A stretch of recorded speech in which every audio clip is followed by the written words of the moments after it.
Les souvenirs sont comme des vestiges que l'on a dispersés ici et là, au hasard, à la croisée de différents chemins. Ils marquent le temps d'une vie. C'est court une vie, mais c'est pas la durée qui compte, il est vrai. C'est surtout ce que l'on en a fait.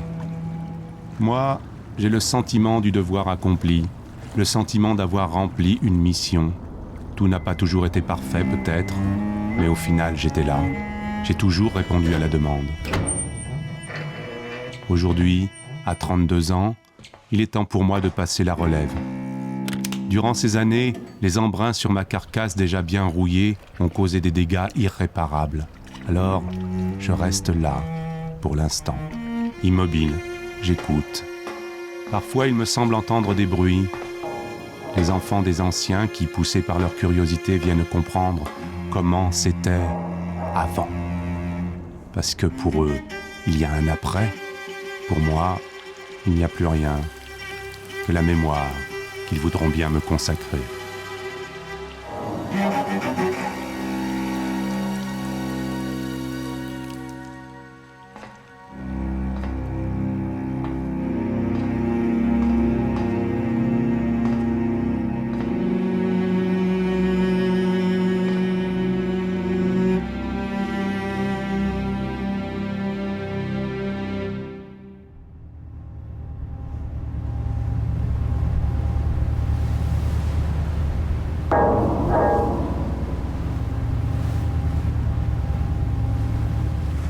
Il est bien difficile aujourd'hui de reconnaître un Motu, celui qui servait de résidence à la reine Pomaré IV et qui est devenu le port de Motu-Uta.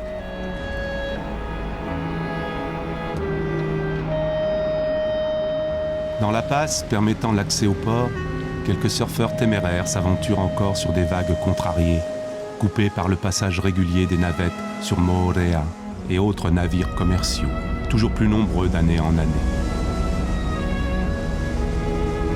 Quelques pêcheurs, en quête de rares poissons, semblent surgir d'une époque révolue.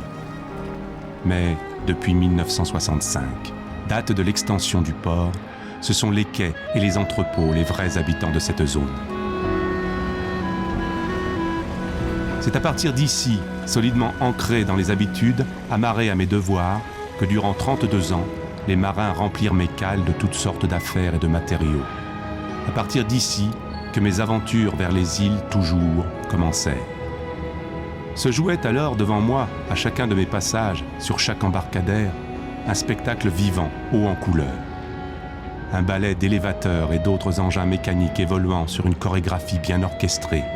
Une toile de la vie portuaire, impressionnée par des marchands et des marins qui se croisaient et se recroisaient sur ces quais, et dont j'étais le témoin silencieux.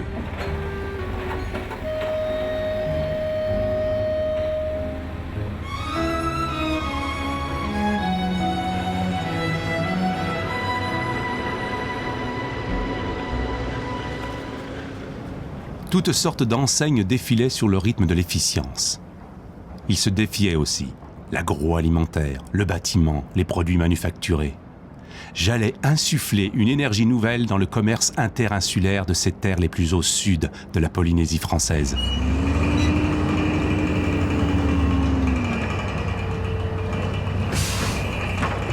Mon nom avait été choisi ainsi parce qu'il signifiait en langue tahitienne les 5 îles, c'est-à-dire les 5 îles habitées de l'archipel des Australes.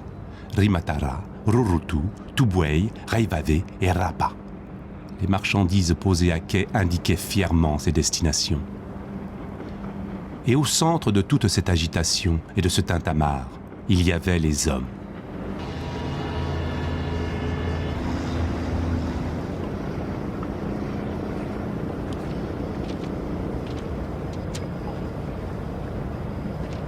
Toko, l'un des marins pointeurs, notait et vérifiait soigneusement les connaissements afin que tous les colis puissent arriver à la bonne destination et être récupérés par la personne appropriée.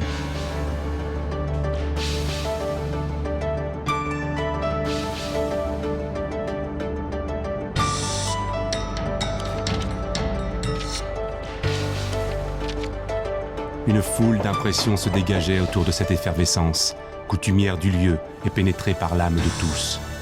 Blancheur, clarté, reflet, luminosité, origine.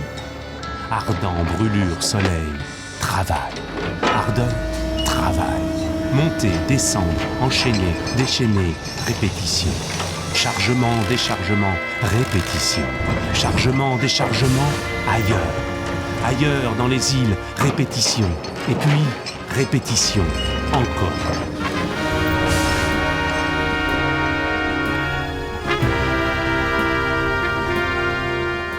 Mais laissez-moi vous raconter comment tout a commencé. En 1977, la profession d'armateur s'organisa autour d'une délibération de l'Assemblée territoriale qui conféra à la desserte maritime interinsulaire le caractère de service public. L'armateur devait dès lors respecter un cahier des charges qui définissait un nombre minimal de touchés par île. La flotte se modernisa. Le poids en lourd moyen passa de 250 à 400 tonnes. Le temps des goélettes était bien révolu. C'est dans cette brèche ouverte que j'avais bien l'intention de faire ma place. Dans ce contexte, 1 an plus tard, naissait la SNA, Société de navigation des Australes, créée par les pasteurs et la population de cet archipel, qui détenait 2% des parts, le territoire finançant le reste des 100 millions qui étaient nécessaires. C'était un budget conséquent pour cette époque, mais les habitants des îles australes voulaient absolument pouvoir compter sur les rotations régulières de bateaux, les goélettes n'affichant que trop rarement une planification précise de leur trajet et de leur date d'arrivée. Elles étaient également vulnérables face à une météo capricieuse dans cette partie du Pacifique réputée difficile en navigation. C'est notre bateau, c'est ce que la population disait, même s'ils n'ont mis que 2%, mais c'est leur bateau à eux. C'est un bateau créé par les anciens, on peut dire les sages des gens des Australes. Ce sont des vieux. Les gens ont pu vendre leurs produits et ont pu acheter ce qu'ils voulaient pour leur maison avec les ressources et l'argent qu'ils avaient de leur vente. C'est ce bateau qui amène tout. La société afficha clairement ses objectifs. Desservir exclusivement afin de les désenclaver les 5 îles habitées de l'archipel, considérées comme le grenier de la Polynésie, afin de pouvoir exporter vers Tahiti ses produits agricoles. Alors la décision fut prise, en 1978. Les chantiers navals de Bordeaux entreprirent la construction du Tuape 2. C'est ainsi que je suis né et suis devenu le poumon des Australes. 22 juin 80, on est parti en front. Et là, on est allé à la Maison des Marins à Bordeaux. 11 juillet, on a quitté Bordeaux pour remonter au Havre et pour faire un chargement. Et on a quitté le Havre le 14 juillet 1980.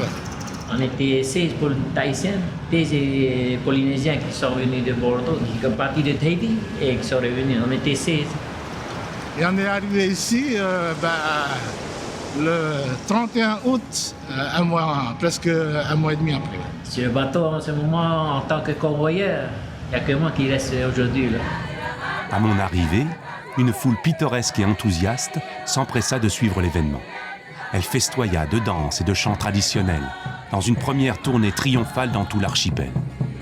Ils possédaient leur bateau. Les choses seraient différentes à présent, et un grand courant d'air frais véhicula un message d'espoir économique. C'est toute la population des Australes qui était sur le quai. Alors, ce qui m'a marqué, c'est le premier voyage inaugural. On a été directement sur l'île de Tubuai. Et puis je voyais sur la côte nord de l'île de la fumée qui sortait de chaque cuisine. Et chacun ayant senti cette odeur de café de loin. On devait être à 5 km au large. Et je sentais cette odeur de café. Et puis le voyage suivant, plus rien de tout cela. On avait inondé l'île de gazinière et tout ça. Voilà. La fois suivante, plus d'odeur de café, plus rien. Les employés de la SNA avaient un outil formidable de travail. Ils en étaient d'autant plus conscients que chacun d'entre eux, qu'il soit marin ou employé de bureau, simple exécutant ou officier, chacun était actionnaire d'un certain nombre de parts de la société. Cette particularité est toujours vraie à ce jour. À la conception du Tuape 2, on a voulu faire que le Tuape soit un cargo mixte, 150 passagers quand même, que le Tuape devait transporter des hydrocarbures, et en plus, que le Tuapen ait à bord des chambres froides pour recevoir les expéditions des Australes, tout ce qui est fruits et légumes des Australes. Voilà. Donc on a quand même 100 mètres cubes de congelés et 100 mètres cubes de frais. En plus, ils ont fait de manière à ce que ce navire soit également un navire roulier. Donc,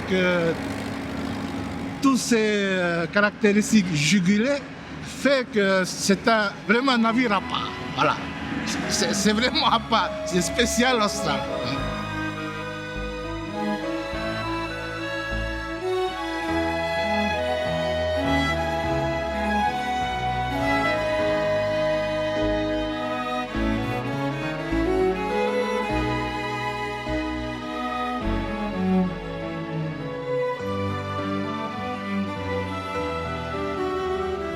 L'activité était considérable à ce moment de mon histoire et s'harmonisait avec la volonté politique de développer les îles en infrastructure. Une solution pour éviter un exode massif vers Tahiti et retenir les insulaires chez eux, mais aussi un moyen pour accroître les échanges commerciaux. Le chargement ressemblait à un jeu de construction finement élaboré. Chaque palette, chaque bois, chaque objet devait être imbriqué dans un savant montage bien pensé et supervisé par les yeux de l'habitude et du savoir-faire. Sous la lumière des projecteurs, les engins continuaient leur cadence après que la nuit fut tombée, et la grue poursuivait son ascension en sillonnant l'espace quand le bruit des chaînes s'alourdissait. Cette escale, sur Tahiti, à la fois point de départ et d'arrivée, était aussi l'occasion pour les marins de passer un moment à terre. Une simple journée et une nuit. Un instant rare, précieux, qu'ils devaient apprécier en profitant de leurs femmes, de leurs enfants, de leurs familles, ou de leurs amis. Mais c'était aussi l'unique halte pour se reposer, car dès le lendemain, les hommes revenaient dans les bras de la marine marchande. Ils regagnaient leurs cabines, leurs postes, leurs habitudes.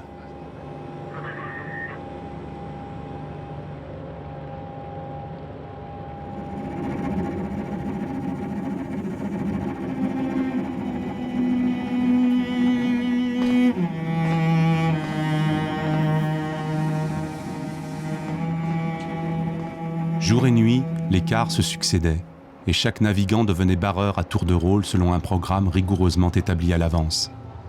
Ce matin-là, Edwin Vivich, remplaçant du lieutenant titulaire, était à la barre. Il assurait la veille et la conduite de la navigation depuis 7 ans déjà. La sécurité à bord, la communication et le transport commercial faisaient également partie de ses nombreuses responsabilités. Durant une traversée, tout doit être enregistré dans le journal de bord. La position, la situation météorologique, tout ce qui paraît anormal sur la route est notifié. Je viens de voir, il y a un poito là, une bouée juste devant là. Une bouée ayant été probablement perdue par un thonier pêchant dans la zone, l'inscription dans le cahier ne se fit pas attendre. L'horizon, toutes ces années, du premier au dernier voyage, se profilait devant moi, chancelant. Une ligne instable, en perpétuelle mouvance, que j'observais et qui parfois me défiait.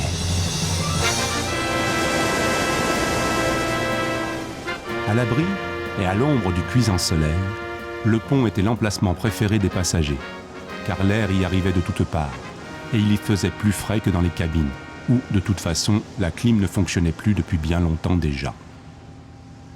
Les passagers, nombreux autrefois, plus d'une centaine, étaient réduits au nombre de 12 depuis 2005, lorsque les affaires maritimes me déclarèrent simple caboteur. Les règles de navigation étaient devenues plus strictes depuis l'échouage de plusieurs navires, et la SNA concentrait déjà ses efforts financiers sur un nouveau bateau. Les avions pouvaient également se substituer aux bateaux pour le trafic des passagers. Alors on s'adaptait. Le passage entre Tahiti et la première île de l'archipel prend une journée et une nuit. Le voyage est long, les distractions peu nombreuses. Alors on s'occupait, ou plutôt on passait son temps à dormir, allongé à même le sol, à parler avec ses voisins de fortune, à prier, à manger. On attendait inexorablement, avec lassitude, avec foi, peu importe, mais sans jamais montrer de signe d'impatience. C'est aussi ça, être polynésien, avoir un rythme différent. Et finalement, seul le bateau respecte ce déroulement naturel du temps que les liaisons aériennes, en quelques années, ont frénétiquement accéléré. En face du pont, un petit snack de restauration rapide, tenu par Armand, changeait soudainement le rythme aux heures d'ouverture. Steak frites ou hamburger. Seul choix possible dont s'accommodait parfaitement cette jeune population friande de ce nouvel Eldorado culinaire, bien éloigné des plats traditionnels. Les restes des repas à l'extérieur témoignaient d'un de ces rares moments d'agitation sur le bateau. Quant aux quelques touristes embarqués, ils ne trouvaient leur plaisir qu'à l'approche des îles, qu'ils désiraient découvrir. Puis tout se calmait à nouveau, et chacun retournait à sa place. Une place marquée par le dépôt de quelques affaires, sur des emplacements déjà numérotés. Un berceau, une glacière, tout objet identifiant. Et personne d'autre que son propriétaire ne pensait, ni n'osait retirer ce péoué sur lequel il se reposait durant la traversée. Le séjour était parfois long sur Tahiti, et on aimait se rappeler et faire connaître aux autres son appartenance, par un signe de reconnaissance de l'île d'où l'on venait. J'embarquais aussi beaucoup d'évacués sanitaires se rendant sur Tahiti en urgence, ou pour de simples consultations médicales. La plupart venaient de Rapa, la seule île dépourvue d'aéroport, et dont je représentais l'unique moyen de transport. Pour les plus jeunes, devant partir, le manque d'un des parents était fort.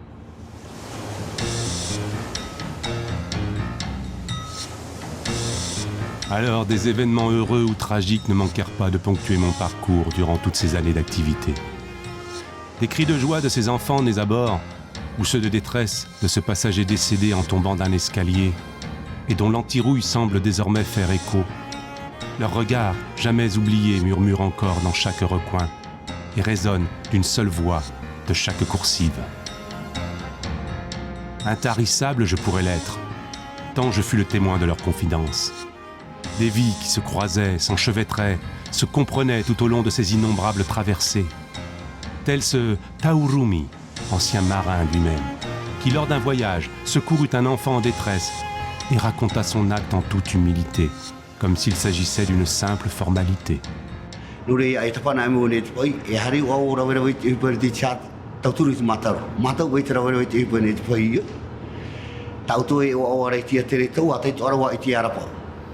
Orapa ora iwa atare o tai mai irapa ne iwa wa e tia nama i tau Taurumi amaru to o tia tu ere pe na uno tiri atare na te metu o ora mai na te atu o ora tau turu te ora na te te metu ene pariti mai mane ani ya o ene ne ane o Taurumi o te mea o Taurumi to o iraro te pi mataro e toru mataro tai Taurumi anapo tau mara mai o ene te taino ana tara ai ai te opu ona ora puta e to e te titi to e oro titi taime ai mo ona pia.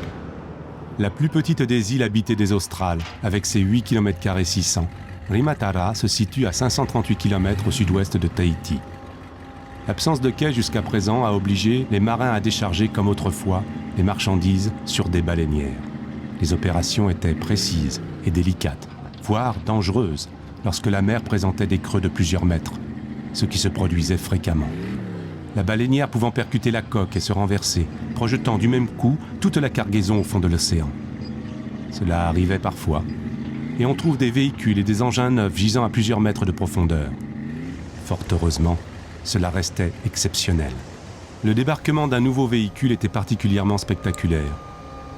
La baleinière n'étant guère plus large que le 4x4, l'opération demandait une parfaite coordination entre le treuilliste, les hommes à bord et ceux en équilibre sur la frêle embarcation chargée de récupérer la voiture et la positionner sur cet espace plus que réduit.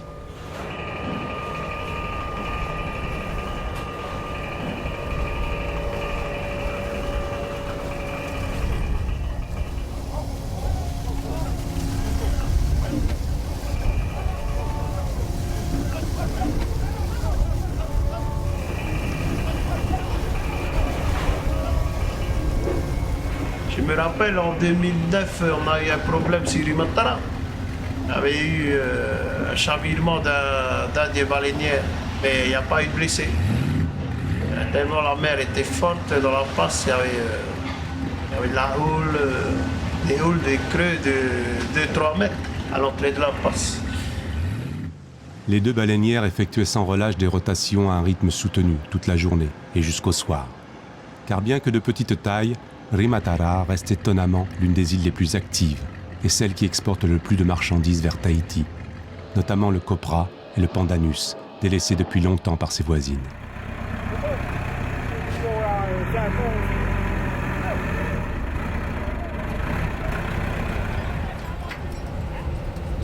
Sur les quais, tous les marins sont polyvalents. Du capitaine au simple matelot, quel que soit leur grade, ils déchargent, puis chargent, conduisent les engins, l'efficacité étant la meilleure alliée de la rentabilité. Ken, originaire de Reivave, navigua à bord durant 12 ans.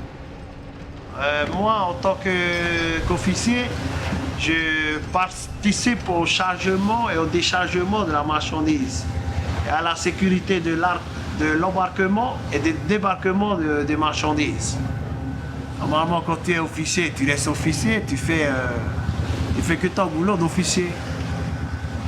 Mais par contre, en Polynésie, c'est autre chose. Hein.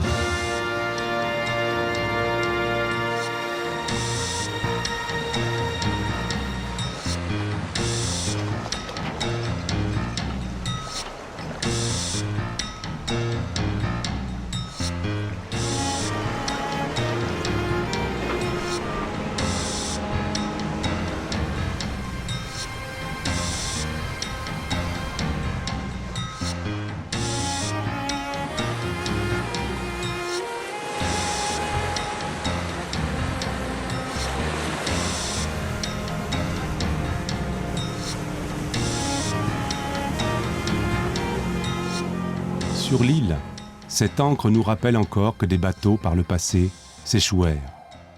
Les profondeurs de l'océan conservant douloureusement les traces de ces épaves. Des tragédies sombres qui nuançaient la beauté des couleurs des récifs coralliens devenus tout à coup redoutables. En 2003, un bateau territorial venu livrer des engins et matériaux pour la construction d'une piste d'atterrissage chavira au large de Rimatara.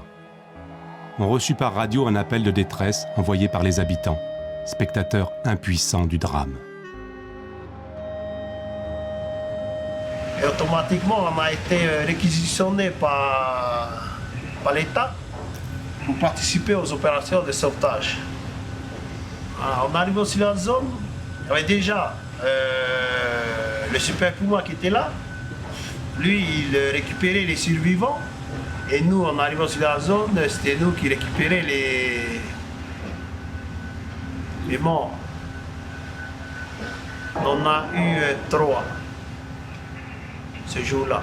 Mais ça flottait, il y a plein de trucs partout. De l'huile, de tout qui flottait. Des fûts d'essence, des citernes, des colis de tuyaux plastiques, des placards, des chaises, partout. D'autres gémissements de coqs mises en détresse dans ces eaux résonnèrent par le passé. La magie de cette immensité plane mystérieusement sur certains faits, selon ses croyances. Le dieu tahitien de la mer, Roao, tout rôde-t-il encore? S'agissait-il de signes que les hommes ne surent ou ne voulurent ni voir ni déchiffrer? C'est peut-être un sort qu'on lui a jeté, peut-être. Mais le Tuapa n'a jamais été sur le récif. Hein. Et ce bateau, voyez-nous, je ne sais pas si tous les anciens des îles ont bien accepté ce bateau. Il y a des règles de vie qu'il faut respecter. Une île est vivante. C'est pas seulement à cause de la population, mais à cause aussi de ce qui est croyance propre à chaque île.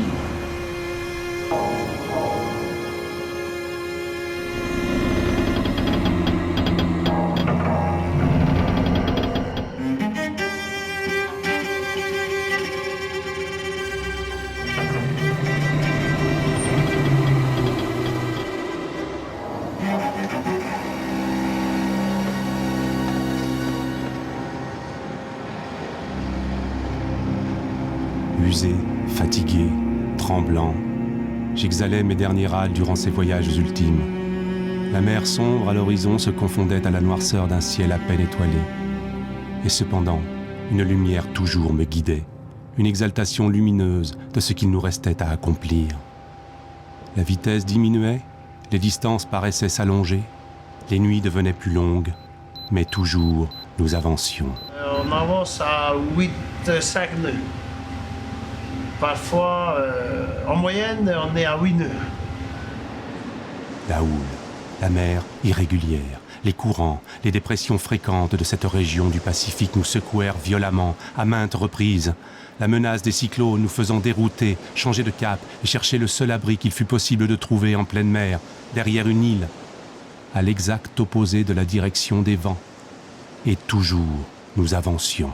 La plus grande partie de l'année, c'est mer très très agitée aux Australes par rapport aux autres archipels. À Pondawali, on était sur Rurutu. Et l'œil du cyclone est passé à 40 000 de nous. C'est ce jour seulement j'ai fait des casseroles, comme on ne pouvait pas mettre des casseroles sur le feu. Là.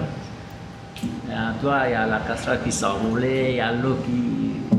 Alors j'ai pas pu faire la cuisine ce jour-là. J'avais connu des tempêtes, des cyclones, même avec le 3x2 où on est resté 48 heures au large du Rainbow Vert, en manœuvrant en attendant que le cyclone passe, quoi. Parce qu'à chaque fois qu'il y a des tempêtes comme cela, des cyclones, nous, on préfère dégager le bateau vers l'extérieur et manœuvrer en suivant l'avancement du cyclone. Même par forte mer, même avec des creux de 8 mètres, sa meilleure tenue, c'est plein travers de la vague, en plein travers. Et vous mettez à 11 nœuds, alors là, c'est un voilier, quoi. Il se comporte comme un voilier, voilà. Le 3x2, c'est de bonne qualité manœuvrière.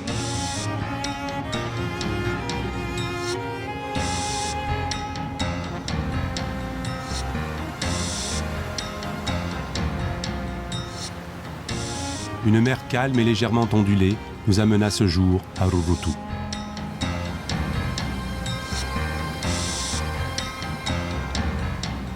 Les marins, à l'approche de l'île, comme à l'accoutumée, préparaient et organisaient méticuleusement les cordages qui prenaient ici, plus que partout ailleurs, une importance déterminante. Mon tirant d'eau de 3,50 m me permettait d'entrer dans le port. Mais le passage, entre deux digues bordées d'énormes blocs, dissuadait bien des capitaines à tenter l'aventure d'y entrer. Ils préféraient continuer à charger et décharger les baleinières à l'extérieur. Maurice, le capitaine de ce voyage, fut le premier à oser relever le défi. Il franchit l'espace réduit de ce chenal, au risque d'endommager la coque à tout instant, et effectua dans la marina une manœuvre incroyable dans un aussi petit espace. Une rotation à 360 degrés.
C'est en 1995, je pense, le 1er mai 1995.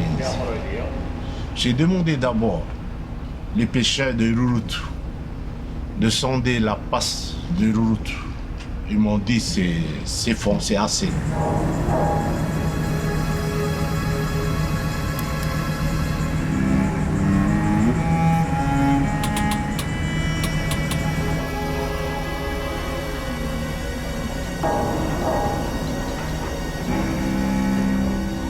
Le risque avait été calculé. Mais il avait fallu toute la détermination et le sang-froid d'un homme pour le prendre et réussir. La voie était tracée, les autres sans heurts s'y risquèrent, avec succès. Une fois accostés, la même routine s'établissait de port en port. Le pont s'abaissait, la passerelle reliait les mondes nautiques et terrestres qui communiqueraient pour un temps. Les passagers revenus chez eux se faisaient couronner par leurs familles ou leurs amis. Les poulies s'actionnaient, les câbles grinçaient, les ronronnements des moteurs diesel se diluaient dans les vapeurs odorantes des îles. Les hommes d'équipage s'activaient dans leurs fonctions respectives. Les gens s'affairaient autour des colis à réceptionner ou à expédier. Le commerce interinsulaire pouvait commencer. Seul responsable des transactions, le subrécargue a autorité sur la cargaison. De sa cabine, Ronald, durant la traversée, préparait les reçus, enregistrait et vérifiait la conformité de ces données. Le métier se perd avec les communications par satellite qui permettent un suivi de la cargaison en temps réel. Mais il perdure encore en Polynésie. Les bureaux étaient rudimentaires, mais suffisants pour contrôler, enregistrer les saisies et effectuer les encaissements. Le volume de fret bien supérieur à ce que pouvaient embarquer les goélettes d'autrefois et une fréquence de rotation accrue marquèrent un changement radical, une rupture dans le comportement des gens des îles, qui voulaient profiter eux aussi de la consommation mise ainsi à leur disposition. Les infrastructures se développèrent, les habitudes alimentaires changèrent. Le poulet frite remplaça le poisson avec du taro. On est habitué à avoir une rotation pratiquement toutes les 2 semaines et demie. On a le Tuapé qui est là, donc on ne se sent absolument pas coupé du reste des Australes ou même de Tahiti. On ne dépendait pas du bateau à cette époque-là. On dépendait de l'île même, de ce qui est produit local. Le bateau, ça nous servait simplement à vendre nos produits.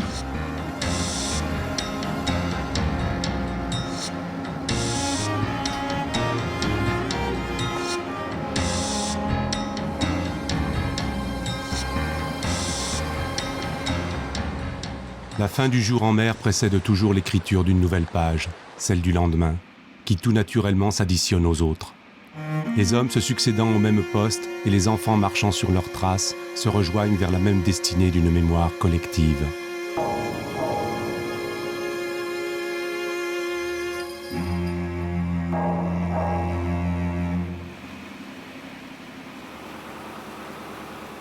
Mais le chef mécanicien, c'est lui qui s'occupe de toute la maintenance du parti mécanique, partie technique du navire, que ce soit hydraulique, électricité, froid, tout.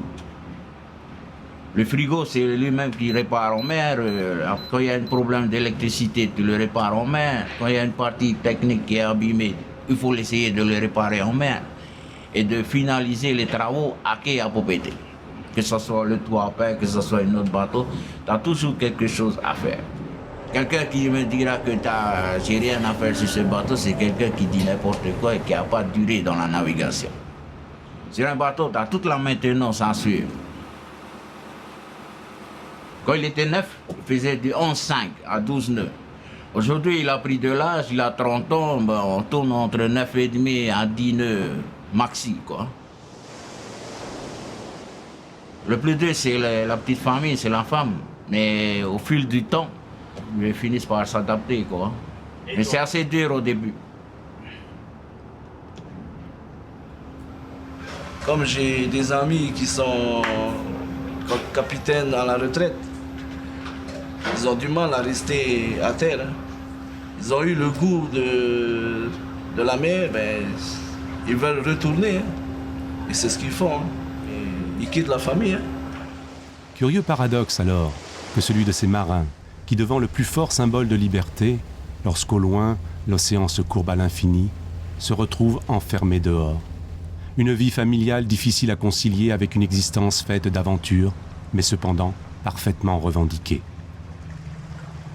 Autrefois, l'arrivée des bateaux était annoncée à la population par un homme à cheval, qui parcouraient l'île en annonçant la bonne nouvelle. Les anciens marins des goélettes se souviennent sans nostalgie de cette époque plus rude, où le travail était harassant et les bateaux peu nombreux à venir ravitailler les îles.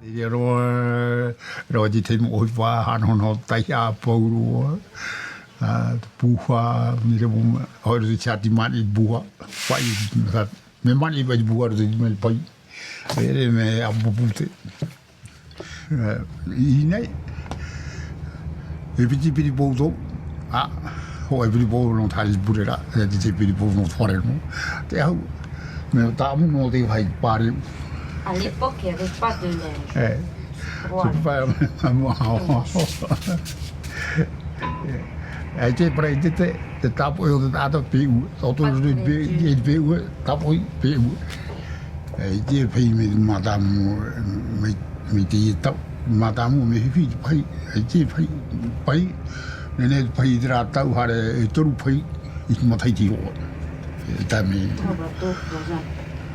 Trois bateaux. C'est ça.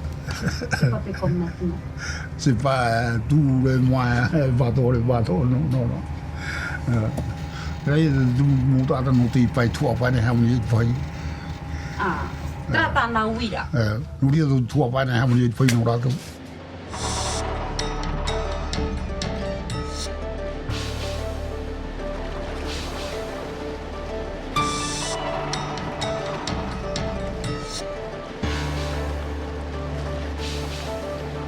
Les commerçants des îles connaissaient désormais à l'avance les dates et les heures de mon arrivée et pouvaient ainsi se préparer activement à réceptionner les colis.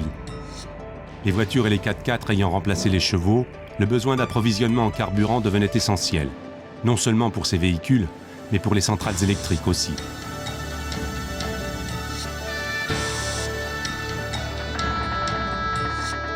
Le besoin grandissant des populations des îles évoluant en une véritable dépendance, les rares manquements aux rotations pour des raisons de carénage ou avarie, comme celle survenue en 2011, qui m'immobilisa plusieurs mois, pouvaient déclencher un vrai vent de panique devant les pénuries de carburant ou de produits alimentaires.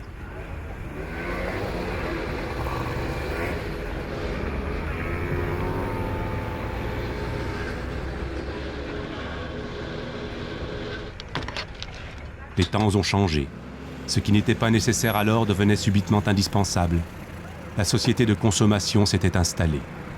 Les produits cultivés localement ne suffisaient plus aux nouvelles attentes de cette société. Comme en témoignent ces images, le trafic est souvent intense.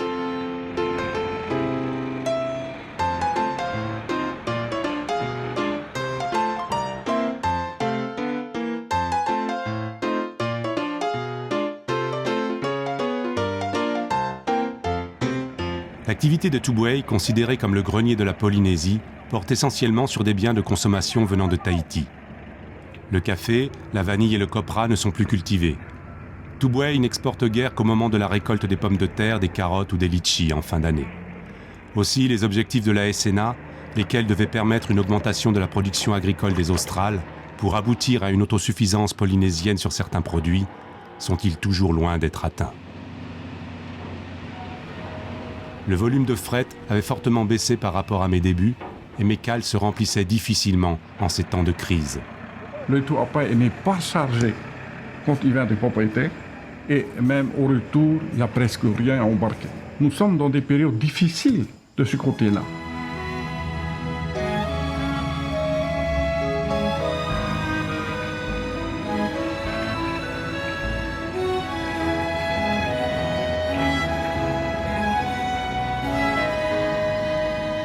Quelles que soient les personnes à quai ou les passagers à bord, les rituels, eux, étaient identiques à chaque départ de chaque île.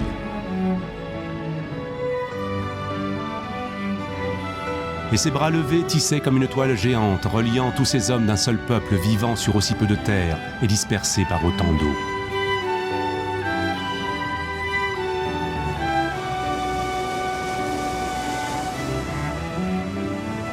Le passage devant la montagne de l'homme couché me faisait penser au récit narrant l'échouage non loin de là sur le récif de la goélette des Rurutu, la Manureva. Avant moi, elle servait une population moins soucieuse de confort, qu'elle satisfaisait faute de mieux, dans des conditions certes précaires, mais non dénuées d'exotisme et de sens de l'aventure. ce bateau, tout à peine, ne roule pas trop. Et on fait d'excellents voyages jusqu'à Arafat. Tandis que les autres, je sais que ça roule beaucoup. Alors, pour dormir, il faut soit s'attacher sur la balustrade pour dormir, parce que sinon ça roule. Et puis tu peux te retrouver d'un bord jusqu'à l'autre, si on ne s'attache pas. La succession d'écarts servait de repère à la monotonie de certains voyages. Les marins avouant franchement leur préférence des fortes houles aux calmes plats ennuyeux.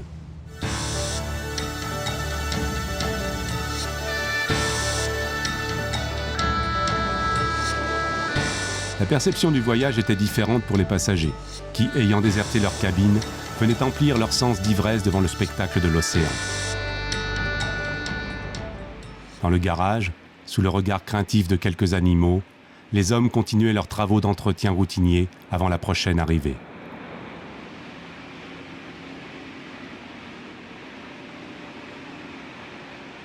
Un bateau, c'est une vie de famille. Hein? Et les équipages, ils se doivent d'être soudés à bord.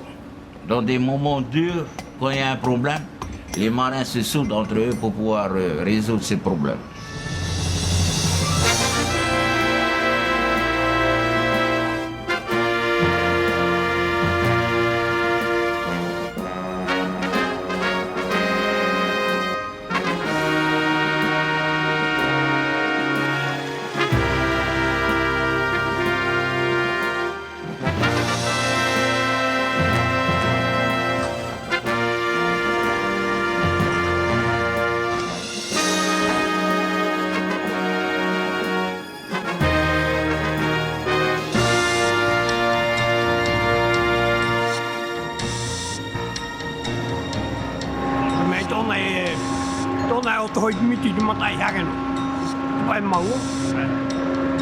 me pue tege e tai hoara. Maano taitima, maano ne me hawe oi keiti na puka hiti i teiti. E ia, lago ke mo maa.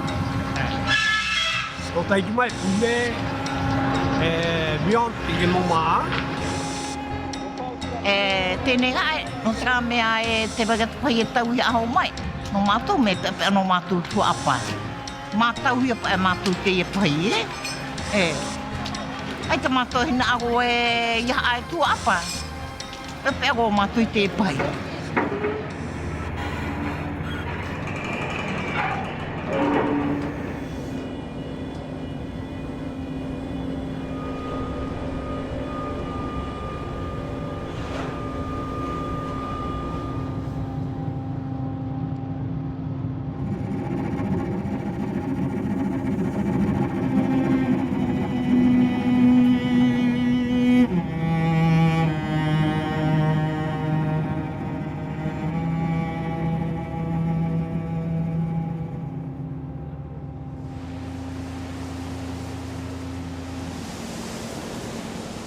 En dehors des heures de service, le passe-temps favori des marins était la pêche. La région regorge de thon, de thazards ou d'espadons. Les long lines traînaient à l'arrière durant tout le trajet en haute mer.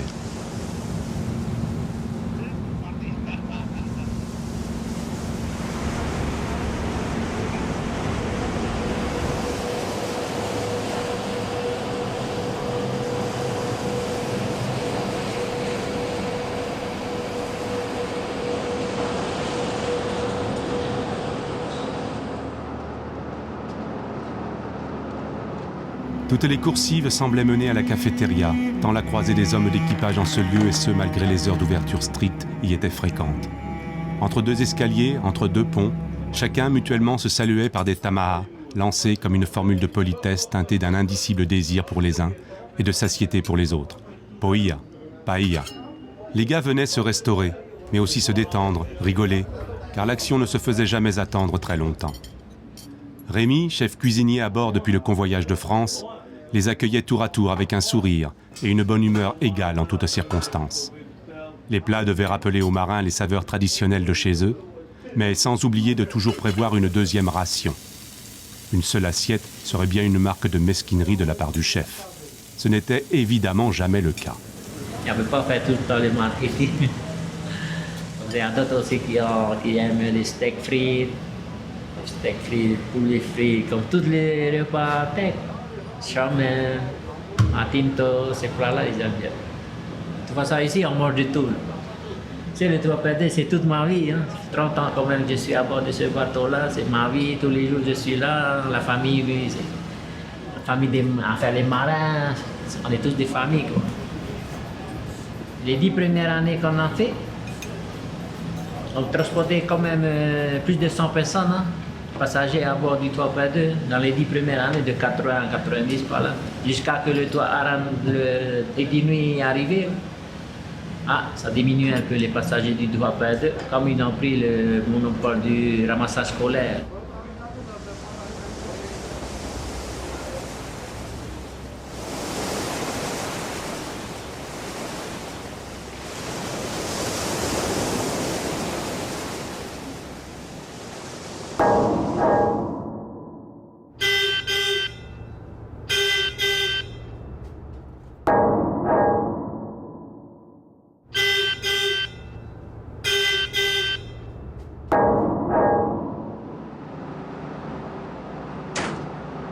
La relève des quarts signifiait un peu de repos pour celui qui allait réveiller son collègue et lui laisser son poste. Le soir, ils regardaient un film tous ensemble dans une des cabines. Tu t'inquiètes pour le match, c'est ça? T'as pas à t'inquiéter. C'est pas pour ta certaine époque ce que je pleure au bord. C'est quoi? Tu t'inquiètes pour le match, c'est ça?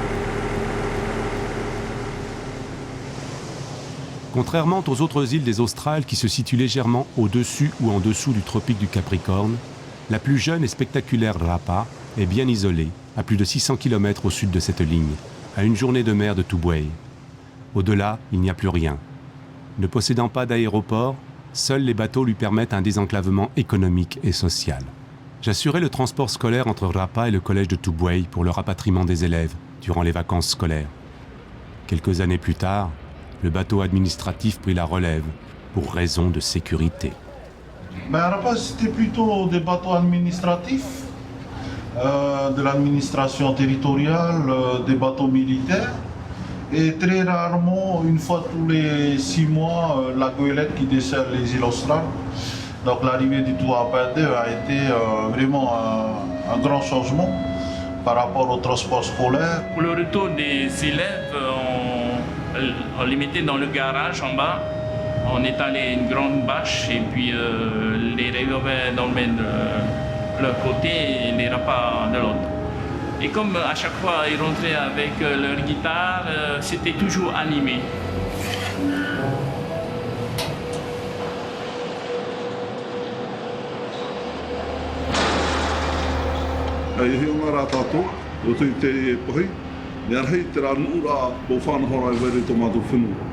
Ramo whanahora teito api wa hau tēnei, oi pua tēnei pai.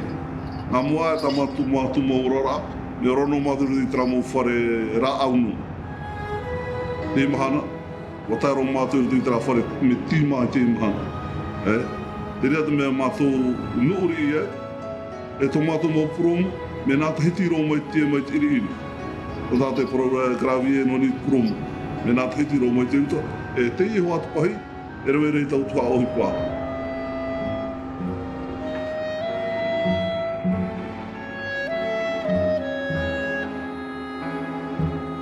Les concassés apportés lors de ce voyage servirent à construire une nouvelle route, un nouveau chantier, un développement supplémentaire.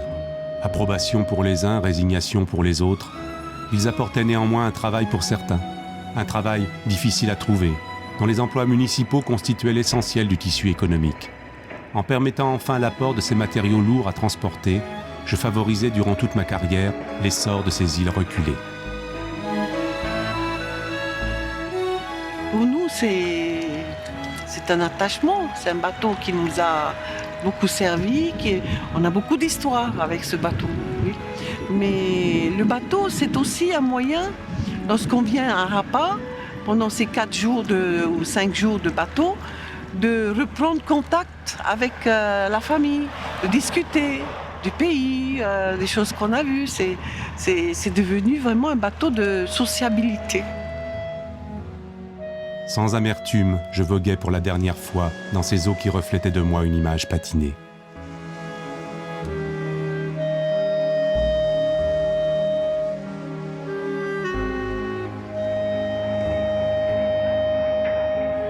L'équipage savait qu'une page se tournait, mais les gestes, eux, restaient inchangés. Comme annonciateur d'une retraite annoncée, le dernier voyage était curieusement calme. Les oiseaux et autres dauphins me rendaient un ultime hommage en m'accompagnant jusque dans la baie de Papeete. Les marins, pour la plupart d'entre eux, continuent aujourd'hui de naviguer sur le Tuape 4, dans les mêmes eaux, en direction des mêmes îles. De chacun de ces visages burinés transpirait une histoire personnelle qui paraissait enfouie profondément. Elle ne surgissait qu'occasionnellement, difficilement, seulement lorsque leur pudeur à se confier se relâchait, par on ne sait quel miracle. Leur vécu incroyable leur paraissait ordinaire. Ils vivaient cette prétendue banalité dans une extraordinaire dignité. Le temps a déchiré mes cordages, le seul lien qui m'est toujours relié à la terre. La lune semble réfléchir mes propres souvenirs, comme des éclats encore bien vivants. Et je me souviens, ancré ici, qu'il fut un temps où je naviguais, fier, comme un marin.